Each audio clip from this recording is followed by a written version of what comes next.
નમસ્કાર વિદ્યાર્થી મિત્રો, 12મા ધોરણના આંકડા શાસ્ત્રમાં આપણે આજે બીજું ચેપ્ટર સુરેખ સહસંબંધનો અભ્યાસ શરૂ કરવા જઈ રહ્યા છીએ.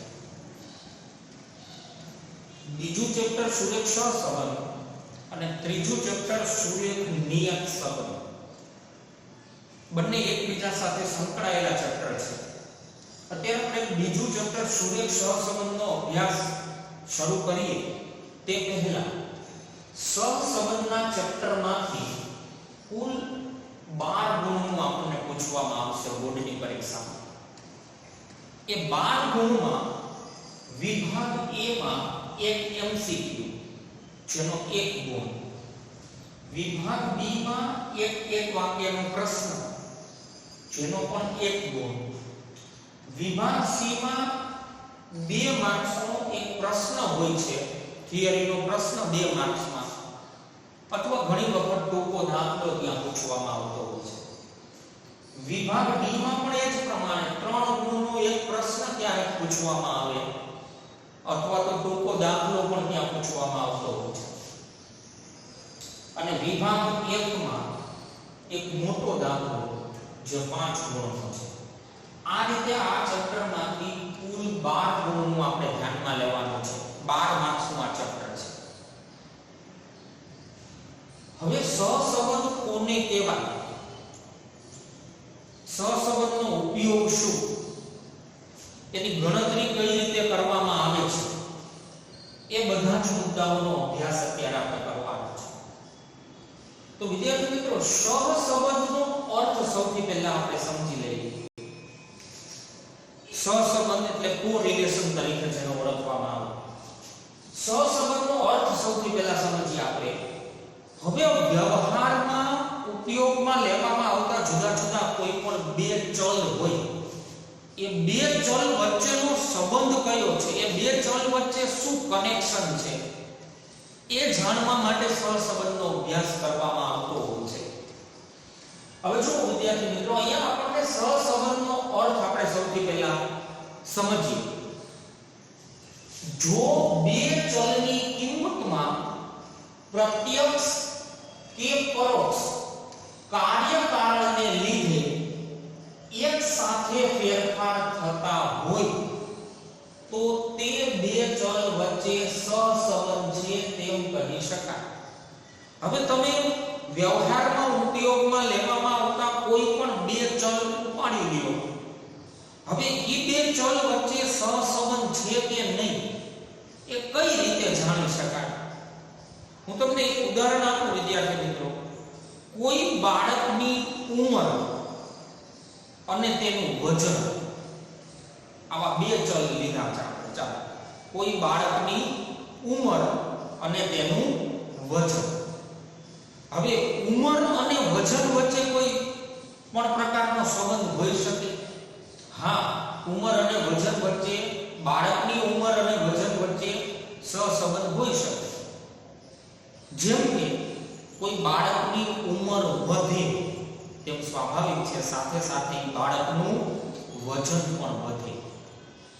તો એક ચલની કિંમતમાં ફેરફાર થાય તો એની અસર જે છે એ બીજા ચલની કિંમત ઉપર પડે છે.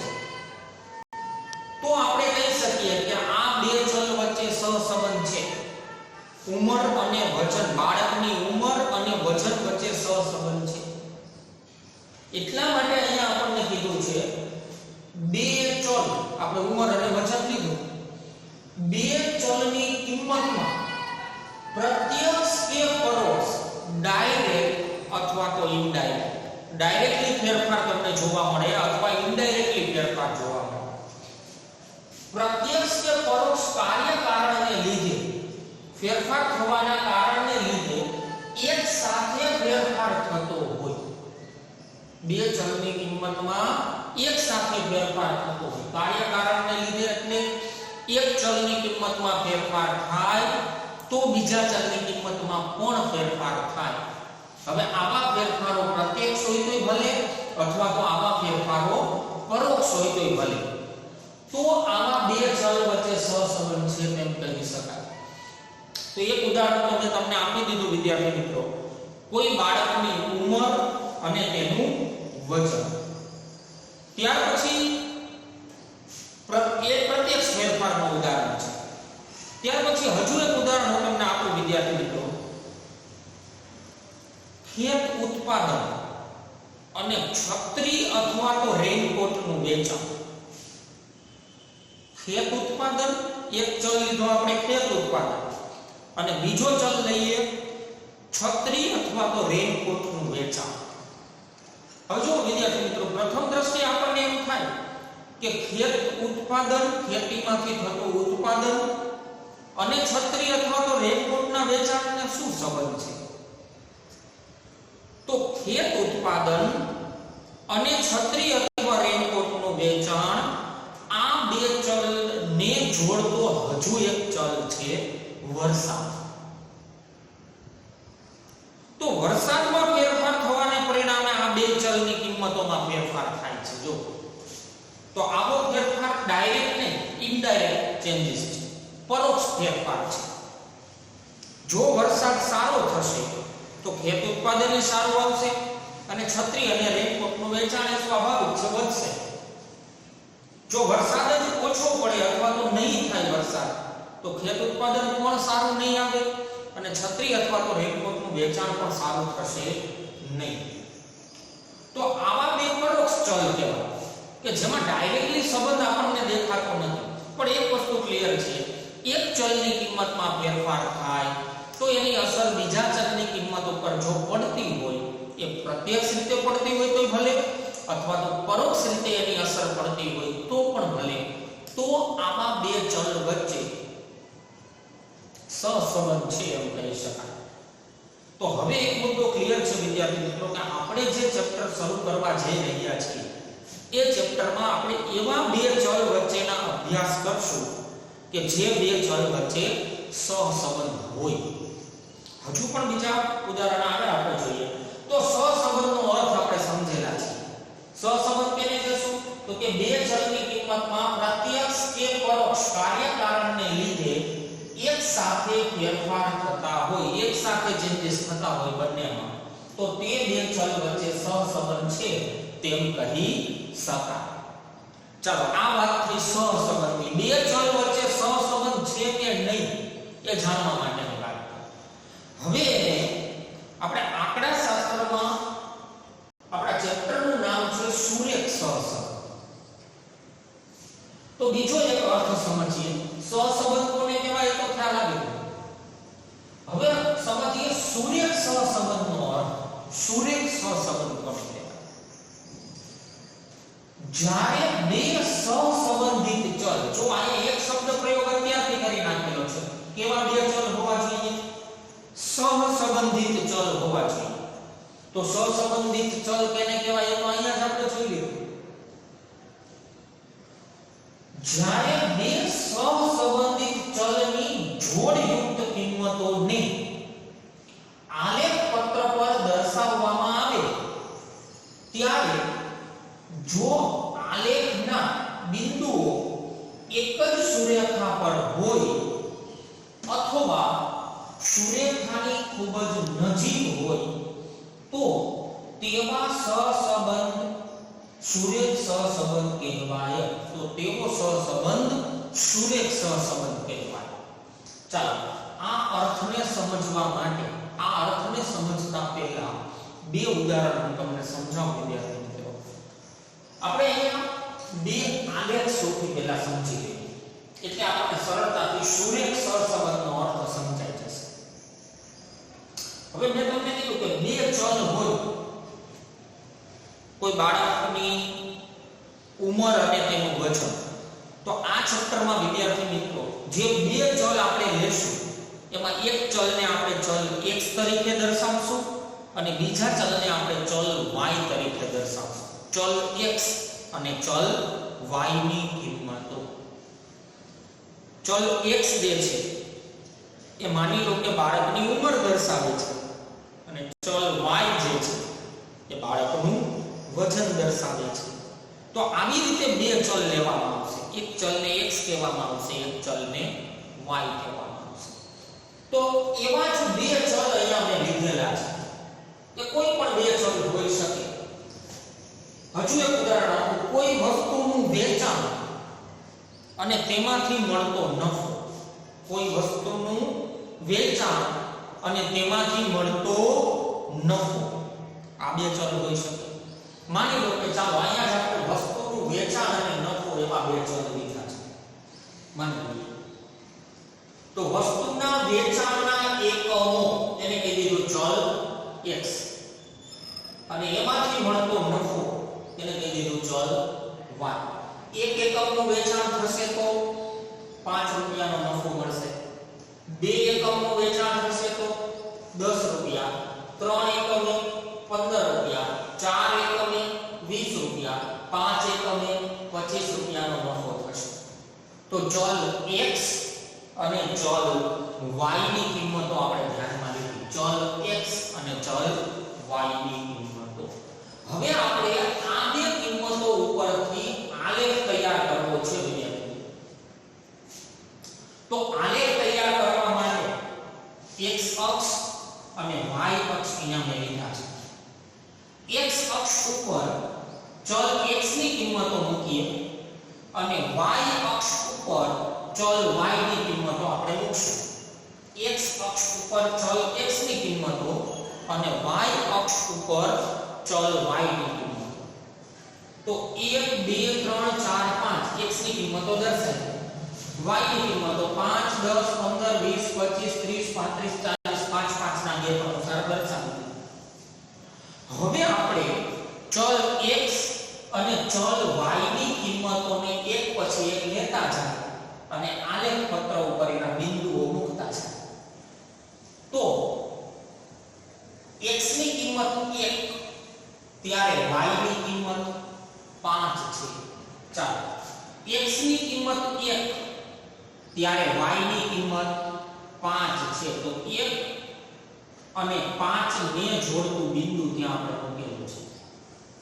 x ની કિંમત 1 ત્યારે y ની કિંમત 5. x ની કિંમત 2 ત્યારે y ની કિંમત 10. x ની કિંમત 2 ત્યારે y ની કિંમત 10. 2 ત્યારે 10 એ બંનેને જોડતું એક બિંદુ આપણે મૂકીએ. x ની કિંમત 3 ત્યારે y ની કિંમત 15. 3 ત્યારે 15. 3 અને 15 ને જોડતું બિંદુ આપણે મૂકીએ. 4 ત્યારે 20. x ની કિંમત 4 ત્યારે y ની કિંમત 20. x ની કિંમત 4 ત્યારે y ની કિંમત 20. x ની કિંમત 5 ત્યારે y ની કિંમત 25.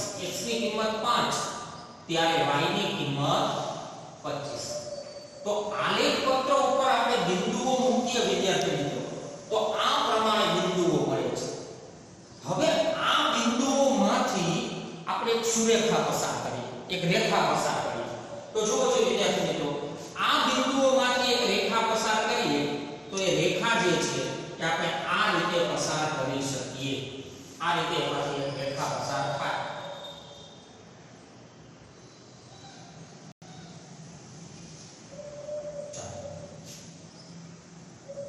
તો દરેક બિંદુને જોડતી આપણે એક રેખા પસાર કરેલી છે. આ એક ઉદાહરણ, આગળ પછી સમજાવું. આ એક ઉદાહરણ. આવું જ બીજું એક ઉદાહરણ લઈએ. માની લો કે બીજો એક આલેખ આપણે તૈયાર કરવો છે. બીજા આલેખમાં ચલ x ની કિંમત છે 1 2 3 4 5. ચલ y ની કિંમત છે 8 5 12 13 24.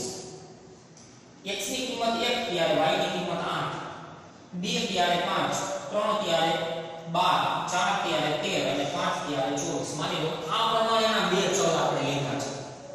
એ બે ચલના નામ કંઈ પણ હોઈ શકે. આ પ્રમાણેના બે ચલ આપણે લીધા છે, ચલ x ની કિંમત અને ચલ y ની. હવે ચલ x અને ચલ y ની કિંમતોને આપણે આલેખ પત્ર ઉપર દર્શાવો. હવે સમજો વિદ્યાર્થી મિત્રો, x ની કિંમત 1 ત્યારે y ની કિંમત 8 છે. x ની કિંમત 1 ત્યારે y ની કિંમત 8 મળે છે આપણને.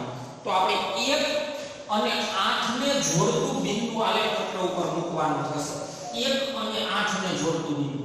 તો x ની કિંમત 1 છે અહીંયા, y ની કિંમત 8 જે છે એ આ 5 અને 10 ની વચ્ચે ક્યાંય 8 આવશે એ આપણે જાણીએ છીએ. ચાલો x ની કિંમત 1 ત્યારે y ની કિંમત 8, 5 અને 10 ની વચ્ચે 8 આપણે ધ્યાનમાં લઈએ. પછી x ની કિંમત 2 ત્યારે y ની કિંમત 5, x ની કિંમત 2 ત્યારે y ની કિંમત 5, 2 ત્યારે 5, 2 અને 5 ની જોડનું બિંદુ મૂકેલું છે. પછી 3 ત્યારે 12, 3 ત્યારે 12 એટલે 10 + 2, 3 ત્યારે 12, 4 ત્યારે 13, 4 ત્યારે 13,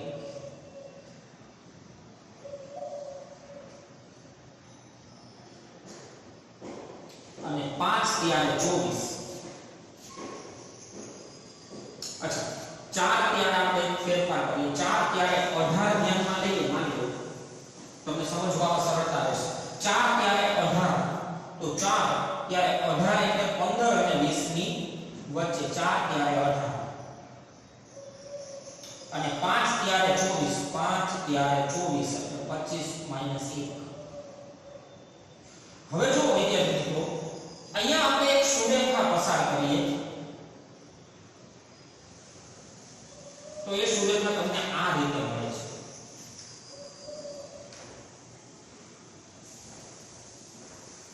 જો હવે આ બે આલેખ આપણને બે ચલ વચ્ચેનો સુરેખ સહસંબંધ દર્શાવે છે. હવે ફરીથી આ બંને આલેખ પછી હવે ફરીથી સુરેખ સહસંબંધનો અર્થ આપણે સમજવાનો પ્રયત્ન કરીએ તો આપણે એવું કીધું જ્યારે બે સહસંબંધિત ચલ, બે ચલ લીધા છે અને સહસંબંધિત છે, જ્યારે બે સહસંબંધિત ચલની જોડયુક્ત કિંમતો એટલે આને જોડ આપણે બોલશું. x ની કિંમત 1 ત્યારે y ની કિંમત 5, 2 ત્યારે 10, આ એક જોડ, આ બીજી જોડ, ત્રીજી, ચોથી અને પાંચમી જોડ, 5 જોડ આપણે ધ્યાનમાં લઈએ કહેવાય. એટલે ચલની જોડયુક્ત કિંમતોને, આ જોડયુક્ત કિંમતોને આલેખ પત્ર પર દર્શાવવામાં આવે. આ જોડની કિંમતો આપણે આલેખ પત્ર ઉપર દર્શાવીએ. 1 ત્યારે 5, 1 ત્યારે 5 તો અહીંયા બિંદુ મૂકેલું છે. 2 ત્યારે 10, 3 ત્યારે 15, 4 ત્યારે 20, 5 ત્યારે 25. તો જોડયુક્ત કિંમતોને આલેખ પત્ર પર દર્શાવવામાં આવે. આલેખ પત્ર ઉપર દર્શાવવામાં આવે ત્યારે જો આલેખના બિંદુઓ મળે છે આપણને, આલેખના બિંદુઓ એક જ સુરેખા ઉપર હોય, અગત્યનું એક જ સુરેખા પર હોય તો અહીંયા આલેખના બિંદુઓ જો એક જ સુરેખા પર આવી જાય છે. એક જ સુરેખા પર હોય અથવા સુરેખાની ખૂબ જ નજીક હોય. આ બીજું ઉદાહરણ. સુરેખા તો પસાર થઈ પણ બધા જ બિંદુઓ એક જ સુરેખા ઉપર નથી આવી જતા. સુરેખાની આજુબાજુ વિતરિત થયેલા જોવા મળે છે. સુરેખાની ખૂબ જ નજીક આવેલા છે. તો એક જ સુરેખા પર આવી જતા હોય અથવા સુરેખાની ખૂબ જ નજીક હોય તો તેવા સહસંબંધ સુરેખ સહસંબંધ કહેવાય. તો તેવો સહસંબંધ સુરેખ સહસંબંધ કહેવાય. તો હવે આપણને ખ્યાલ આવી શકે કે આ ચલ x અને ચલ y, આ ચલ x અને ચલ y સુરેખ સહસંબંધિત ચલો છે. સુરેખ સહસંબંધ છે આ બે ચલો છે. તો આ વાત થઈ સુરેખ સહસંબંધ. સહસંબંધનો અર્થ પણ આપણે સમજેલા છીએ વિદ્યાર્થી મિત્રો, અને સુરેખ સહસંબંધનો અર્થ પણ સમજેલા છે. હવે આ ચેપ્ટરમાં વિદ્યાર્થી મિત્રો બે ચલ વચ્ચેનો સંબંધ તો આપણે જાણશું, પણ સુરેખ સહસંબંધના પ્રકાર, સુરેખ સહસંબંધના મુખ્ય બે પ્રકાર ધ્યાનમાં લેવામાં આવે છે. ધન સહસંબંધ અને ઋણ સહસંબંધ. આ ત્રીજો મુદ્દો યાદ રાખજો વિદ્યાર્થી મિત્રો. સુરેખ સહસંબંધના પ્રકારો કયા ધ્યાનમાં લેવામાં આવે છે? ધન સહસંબંધ અને ઋણ સહસંબંધ. તો એક પછી એક હવે આપણે સમજીએ. ધન સહસંબંધ કોને કહેવાય અને ઋણ સહસંબંધ કોને કહેવાય?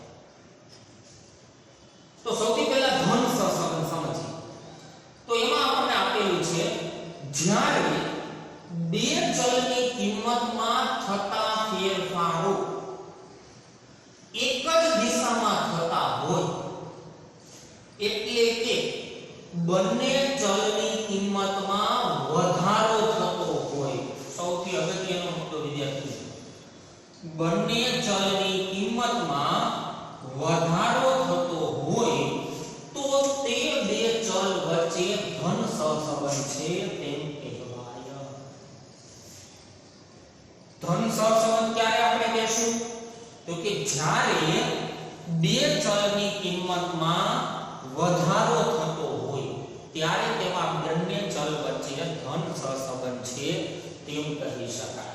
અહીંયા જે બે ઉદાહરણ આપણે લીધેલા છે એ બંને ઉદાહરણ ધન સહસંબંધના કહી શકાય. કેવી રીતે આ બંને ઉદાહરણ ધન સહસંબંધના કહી શકાય? તો કે બે ચલની કિંમતમાં વધારો થવો જોઈએ. જો ચલ x ની કિંમત ચલ y ની કિંમત, x ની કિંમત વધે y ની કિંમત વધે, x ની કિંમત વધે છે y ની કિંમત વધે છે, તો ધન સહસંબંધ એટલે બંને ચલની કિંમતમાં વધારો થવો જોઈએ.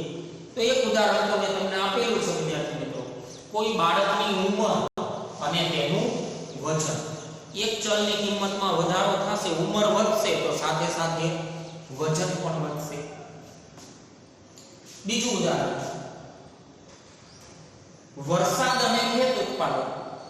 વરસાદ અને ખેત ઉત્પાદન, વરસાદ સારો થશે તો સ્વાભાવિક છે ખેત ઉત્પાદન પણ સારું થશે.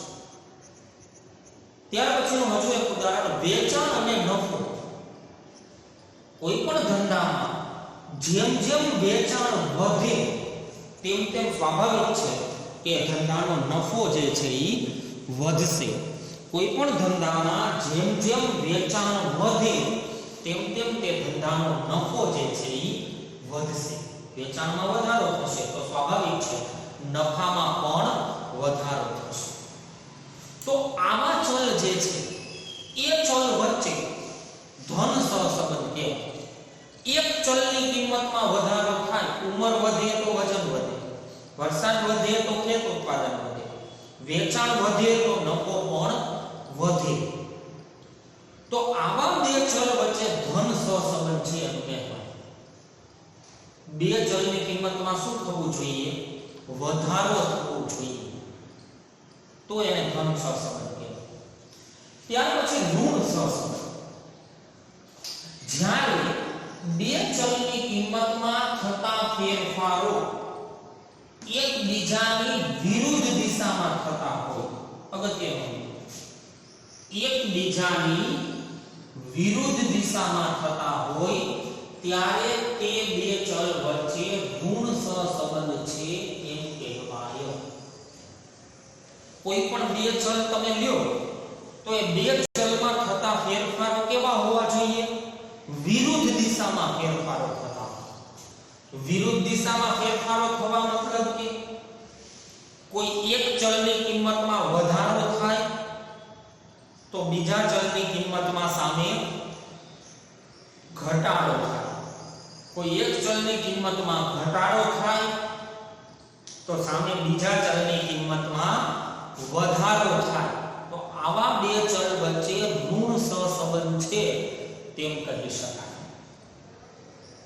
એના માટેનું એક ઉદાહરણ તમને આપું વિદ્યાર્થી મિત્રો. બજારમાં કોઈ વસ્તુની કિંમત અને તેની માંગ. બજારમાં કોઈ વસ્તુની કિંમત અને તેની માંગ. હવે સામાન્ય વસ્તુઓ આપણે જ્યારે ધ્યાનમાં લેતા હોય વિદ્યાર્થી મિત્રો, ત્યારે એક મુદ્દો સરળતાથી આપણે સમજી શકીએ કે જ્યારે કોઈ વસ્તુની કિંમત વધે એમ એની માંગ જે છે એ સ્વાભાવિક છે ઘટશે. કિંમત વધે તો માંગ એની ઘટે. 100 રૂપિયામાં મળતી વસ્તુ 500 રૂપિયાની થઈ જાય તો 100 રૂપિયામાં જ્યારે જેટલા એકમોની માંગ હતી બજારમાં, જેટલા લોકો એ વસ્તુ ખરીદતા, 500 રૂપિયા એની કિંમત થઈ જાય તો સ્વાભાવિક છે એની માંગમાં ઘટાડો થશે. કિંમત વધે તો માંગ જે છે એ ઘટે છે.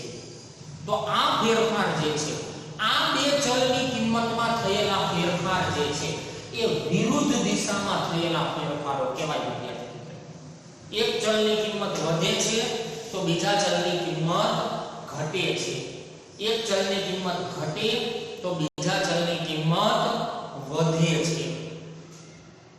તો જ્યારે બે ચલની કિંમતોમાં વધારો થતો હોય, એક સાથે વધારો થતો હોય, ત્યારે એવા બે ચલ વચ્ચે ધન સહસંબંધ છે. પણ જ્યારે બે ચલની કિંમતમાં વિરુદ્ધ દિશામાં તમને ફેરફાર જોવા મળે ત્યારે તેવા બે ચલ વચ્ચે ઋણ સહસંબંધ છે એમ કહી શકાય. તો આટલી પ્રાથમિક સમજણ જે છે એ આપણે આ સહસંબંધના ચેપ્ટરમાં મેળવવાની હતી વિદ્યાર્થી. સહસંબંધના ચેપ્ટરમાં આપણે જે દાખલાઓ ધ્યાનમાં લેશું એ સહસંબંધને આપણે સ્મોલ r વડે દર્શાવશું વિદ્યાર્થી.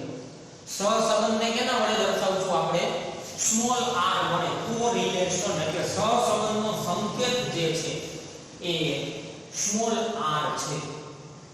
તો વિદ્યાર્થી મિત્રો અત્યારના તબક્કે આ વિડિયો લેક્ચરમાં આપણે સુરેખ સહસંબંધના ચેપ્ટરમાં જે પ્રાથમિક મુદ્દાઓ સમજવાના હતા, સુરેખ સહસંબંધનો કન્સેપ્ટ જે ક્લિયર કરવાનો હતો કે ભાઈ સુરેખ સહસંબંધ કોને કહેવાય, શું કામ આ ચેપ્ટરનો અભ્યાસ કરવામાં આવ્યો છે અને આ ચેપ્ટરના અભ્યાસ માટે કેવા કેવા ચલ લેવામાં આવ્યો છે અને એ બે ચલ વચ્ચે થતા ફેરફારો કઈ દિશામાં ફેરફારો થાય છે એને આધારે ધન સહસંબંધ અને ઋણ સહસંબંધ કઈ રીતે નક્કી કરવું એ બધા જ મુદ્દાઓની પ્રાથમિક માહિતી અત્યારના તબક્કે આપણે સમજેલા છે. આવતા વિડિયો લેક્ચરમાં આ ચેપ્ટરને આગળ વધારશું અને નવા મુદ્દાઓ જે છે એ આ ચેપ્ટરને આપણે સમજવાનો પ્રયત્ન કરશું. અને વિદ્યાર્થી મિત્રો એકદમ સરળ ચેપ્ટર છે અને 12 માર્ક્સ જે છે એ થોડું ધ્યાન આપ્યું એટલે બધા વિદ્યાર્થીઓ આ ચેપ્ટરના પૂરા માર્ક્સ કવર કરી શકશે. અને અગત્યનો મુદ્દો એ છે વિદ્યાર્થી મિત્રો કે સહસંબંધનું ચેપ્ટર સરળતાથી જો આપણને સમજાશે તો નિયત સંબંધનું જે ચેપ્ટર છે આના પછીનું ત્રીજું ચેપ્ટર એ પણ સમજવામાં આપણને ખૂબ જ સરળતા રહેશે, કારણ કે બંને ચેપ્ટર એકબીજા સાથે સંકળાયેલા ચેપ્ટર છે. વિદ્યાર્થી મિત્રો આવતા વિડિયો લેક્ચરમાં નવા મુદ્દાઓની સાથે સહસંબંધના અભ્યાસ માટે ઉપયોગી બીજી ચર્ચાઓની સાથે ફરીથી આપણે મળીએ તે પહેલા આ ચેપ્ટરમાં અત્યારે જેટલા મુદ્દાઓ થિયરી સાથે મેં તમને સમજાવેલા છે એ તમારે તમારી ફેરબુકમાં વ્યવસ્થિત નોંધી લેવાના છે. આવતા વિડિયો લેક્ચરમાં ફરીથી મળશું.